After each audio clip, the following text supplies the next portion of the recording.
et bienvenue dans cette nouvelle vidéo pour apprendre à faire la pâte ondulée du gilet Vinca. Donc la première étape déjà, c'est de couper vos pâtes. Donc vous devez avoir 4 pâtes. Donc endroit contre endroit, vous allez couper votre pâte et de cette façon-ci. C'est-à-dire que vous n'allez pas suivre les ondulations, mais vous allez aller directement tout droit pour que ça soit beaucoup plus simple à la couture. Et vous allez comprendre vite pourquoi. Vous avez donc coupé 2 fois les pâtes en double, et puis il y a aussi la petite bande d'encolure, donc au pli. Voilà, on va mettre de côté celle-ci, et puis on va s'occuper de notre pâte ondulée. Donc la pâte ondulée, déjà, la première chose à faire, c'est de l'entoiler avec un entoilage fin, donc d'un seul côté. Donc vous allez poser un entoilage fin d'un seul côté, qu'on va venir passer au fer à repasser. J'ai thermocollé sur l'envers de mon tissu, là j'ai mes 2 endroits, j'ai thermocollé sur l'envers de votre tissu. À savoir que si vous avez un tissu assez épais, assez dense et que vous avez peur que ça fasse trop d'épaisseur, vous pouvez tout à fait thermocoller plus tard. C'est-à-dire une fois qu'on aura fait notre couture de pâte, on peut l'ouvrir et venir glisser le thermocollant à l'intérieur. En tout cas, il faut thermocoller si vous souhaitez mettre des boutons avec boutonnière ou des pressions. Si vous ne souhaitez rien mettre sur votre gilet, ce n'est pas nécessaire.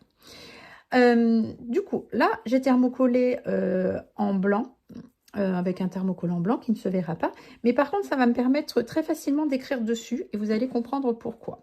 Donc, on a coupé notre pâte, non pas de façon ondulée, mais on a suivi, comme je vous disais, le long des ondulations, on est allé tout droit à la coupe. Et ensuite, on va venir couper notre papier avec des ciseaux à papier le long de la ligne de piqûre.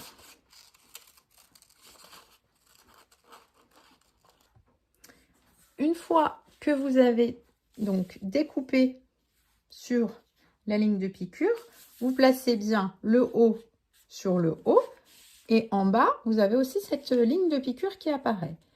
Ensuite, vous allez maintenir et soit vous tracez, donc au crayon, donc effaçable, bon, on est sur l'envers, donc même si ça s'efface pas trop, c'est pas trop grave, mais vous allez tracer tout le long sur votre pâte.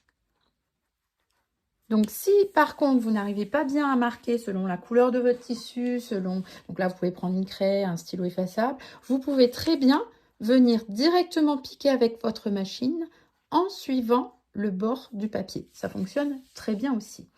On pique soigneusement, on ne va pas trop vite et on fait bien un point d'arrêt en haut et en bas. J'ai donc piqué au point droit en suivant mon tracé ou le papier. Je vais retirer mon gabarit. Voici ce que j'obtiens. Et là, il va me rester déjà à dégarnir tout le long de la vague. Donc déjà, l'angle, hop, bien en biseau, comme ça. Et ici, on va recouper plus auprès de la couture. On va être environ à 5 mm. Attention, si votre tissu a tendance à se détricoter, ne faites pas trop près quand même. Si c'est une maille fine qui se détricote un peu. Si elle est assez dense, ça ne pose pas de souci. Voilà. Hop.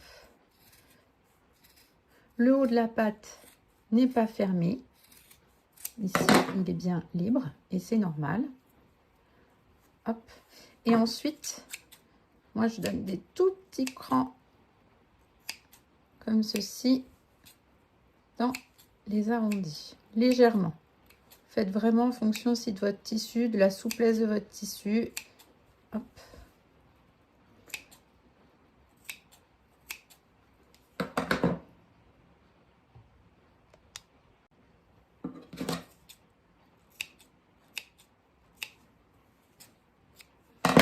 Et on va venir retourner soigneusement. Voilà pourquoi on a bien dégarni. Hop, je vais pousser. Et on va venir retourner soigneusement. Et là, l'opération va se passer au fer à repasser. Il va falloir absolument repasser pour avoir une jolie ondulation. Donc, on retourne. On coulisse bien nos tissus. C'est ça qu'on appelle coulisser. Vous voyez, vous ressortez bien vos coutures. Moi, je mets quelques épingles. Vous pouvez mettre des petites pinces au bord le temps de maintenir la pâte en fonction de l'épaisseur de votre tissu. Voilà. Toc. Hop.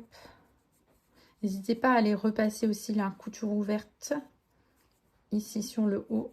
Ça sera utile pour la suite. Voilà. Et on va venir repasser avec de la vapeur. Donc j'utilise toujours beaucoup de vapeur, ce qui va éviter de brûler votre tissu, mais qui va bien le former avec l'humidité. Si vous avez, vous pouvez utiliser un bois de repassage. Ça s'appelle un clapper. C'est un bois qui vient absorber la vapeur et qui va vraiment bien plaquer votre tissu. Et voilà, vous avez une jolie pâte. Hop, une jolie pâte ondulée. Donc, vous refaites l'opération sur la deuxième, bien entendu. Une fois donc que vous avez terminé de repasser, on va venir prendre l'encolure. L'encolure, donc ça, c'était la bande que vous avez coupée au pli avec des petits repères. Donc, en fait, elle était comme ceci quand vous l'avez coupée. Vous allez venir la repasser envers contre envers, donc l'envers à l'intérieur, bien marquer le milieu, et puis les repères qui étaient indiqués également sur le patron. Ces repères-là iront sur les épaules, celui-ci au milieu dos. Et nous allons tout simplement les raccorder. Donc, première extrémité, hop. Et puis de l'autre côté, vous mettrez l'autre côté, l'autre patte que vous aurez fait. Bon, ici pour la vidéo, j'en ai fait qu'une, mais c'est le même principe de l'autre côté. Donc là, on écarte bien les coutures du milieu. C'est vraiment important que vous ayez quelque chose de bien plat pour que vous ayez un joli raccord. C'est vraiment le secret. Là, vous ne passez pas à la surjeteuse. On est toujours à la machine à coudre et on est en point droit. Et là, on va venir piquer en point droit à 1 cm pour raccorder les deux bandes. Voici ce que vous obtenez. Et ici, on va venir écraser au fer à repasser. J'ai passé mon fer à repasser, bien ouvert mes coutures. Et ici, on peut également dégarnir légèrement pour enlever un peu d'épaisseur. Il ne faut pas hésiter à dégarnir légèrement. Et on va venir replier comme ceci notre pâte et voir si notre raccord est joli. Vous voyez, là, on a un joli raccord. Voilà, on va repasser à nouveau bien plié pour bien reformer. Le raccord est joli. On a la pâte, du coup, ondulée déjà faite d'un côté. Et on va pouvoir faire la même chose, donc, de l'autre côté.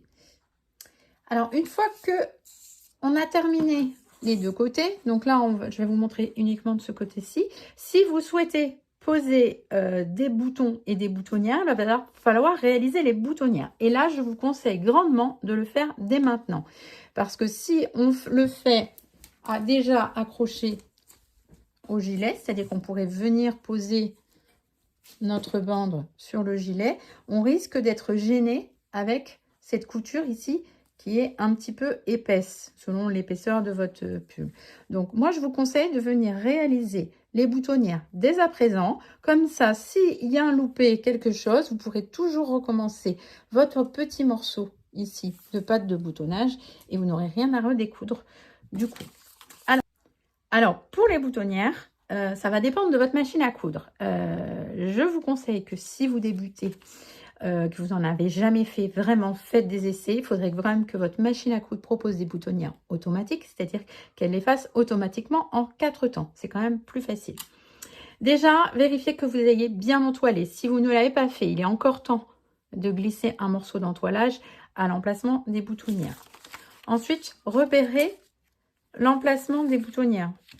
Donc, sur le patron, je vous ai mis donc les repères des boutonnières qui correspondent à des boutons de 2 cm, 20 mm. Donc, voici. Et donc, moi, je marque uniquement le bas de la boutonnière. Et ensuite, ma machine va venir donc faire un point zigzag sur place, va remonter en zigzag, va faire un point sur zigzag sur place en haut et redescendre. Voilà comment ça se passe sur les 4 temps de la boutonnière. Il n'y a pas trop de secret pour une belle boutonnière. Déjà, faire beaucoup d'essais. Faire beaucoup d'essais avec votre machine à coudre et faire l'essai avec le même nombre d'épaisseurs. Ça, c'est hyper important. Donc, faites exactement plein d'essais avec les boutonnières. Suivez la notice de votre machine à coudre et utilisez les boutonnières les plus adaptées à votre tissu. Vous verrez, généralement, votre machine à coudre va proposer des boutonnières pour tissu maille, tissu élastique. Moi, j'avoue que j'essaye et je prends celle qui me convient le plus. Petite astuce pour bien réussir ces boutonnières, c'est de mettre un renfort derrière avant de passer votre pâte à la machine à coudre. Donc le renfort, ça peut être un grand papier de soie, ça peut être un morceau de thermocollant. Moi, je le prends assez large. Je le place dessous comme une feuille. Hop, un morceau de thermocollant, mais que je ne colle pas. Et je vais venir faire ma boutonnière. Ça va me permettre de mieux transporter mon tissu. On peut également mettre un papier type papier fraiseur. C'est un peu un papier de boucher. Ça fonctionne très bien. J'ai des testeuses qui l'utilisent et qui ont de très beaux résultats. En fait, à partir du moment où vous allez mettre un renfort dessous, votre tissu va être bien transporté par le pied et les griffes d'entraînement de votre machine. Donc vraiment, faites des essais.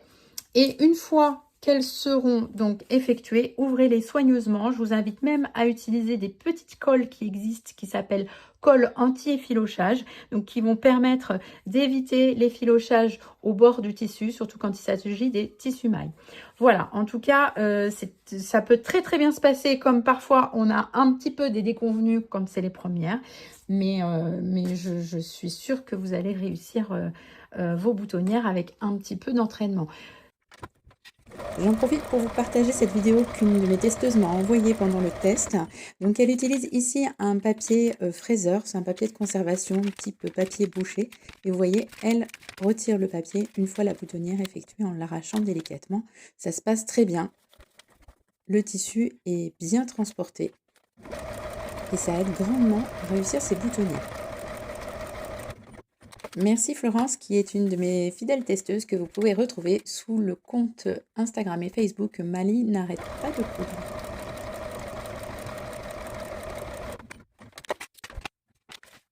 Néanmoins, si vous ne souhaitez pas faire de boutonnière, vous pouvez toujours mettre des boutons pression à coudre. Donc ça, c'est vraiment quand on débute, on va mettre des grosses pressions à coudre au dos. Ou bien des pressions aussi métalliques qui s'opposent à la pince. Voilà, et une fois que vous avez terminé donc votre pâte de boutonnage, vous viendrez la poser le long du bord de votre gilet, comme ceci, endroit contre endroit. Vous aurez un cran à respecter ici, qui est sur le devant. Vous verrez, il y a un cran qui correspond au raccord. Vous aurez le cran qui correspond à l'épaule. Vous aurez donc le milieu dos, qui correspond au milieu de l'encolure et au milieu de l'encolure dos. Pareil, épaule, vous aurez le cran du devant du raccord et puis tout le reste. Ici, il n'y a pas d'étirement. Par contre, ici, sur la partie encolure, vous verrez que vous avez légèrement à étirer pour faire coïncider vos raccords et c'est tout à fait normal. C'est pour que votre bande puisse bien se placer et que vous ayez un joli arrondi ici dans votre cou et que ça revienne bien. Ici, on n'a pas d'étirement. Voilà, l'étirement se passe uniquement sur le haut, donc sur l'encolure, sur le haut de la pâte.